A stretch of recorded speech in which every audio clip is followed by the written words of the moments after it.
భూమి కోసం పోరాటం చేస్తున్నటువంటి హక్కులు కోల్పోయినటువంటి వాళ్ళందరికీ ఒక గొప్ప చట్టాన్ని అందించాలనేటువంటి ఆలోచనతో తీసుకొచ్చిందే ఈ భూభారతి చట్టం.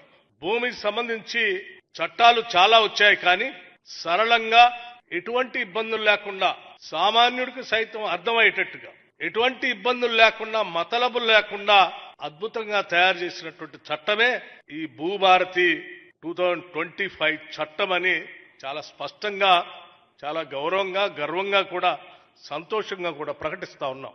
చాలా చట్టాలు చేస్తాం మనం, చట్టసభల్లో చాలా పైన చర్చలు జరుగుతూ ఉంటాయి. కానీ భూమి పైన చేసే చట్టం, భూమికి మనిషికి విడుదలైనటువంటి సంబంధం, అనేక పోరాటాల ద్వారా సాధించుకున్నటువంటి హక్కులు.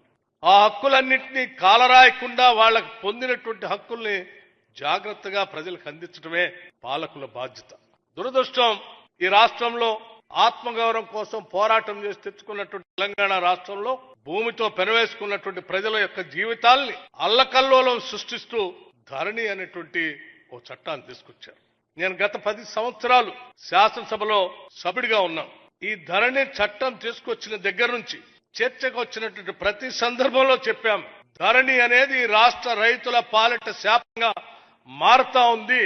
రైతుల హక్కుల్ని కొద్ది మంది పెత్తందారుల కాళ్ల దగ్గర మీరు ధరణి అనే చట్టం దగ్గరతో పెడతా ఉన్నారు, ఇది మంచిది కాదు, రైతుల ఆత్మగౌరవాన్ని తాకట్టు పెడతా ఉన్నారు అని పదే పదే చెప్తే కూడా ఏమాత్రం పట్టించుకున్నటువంటి ఆనాటి రాజ్య పాలన కూడా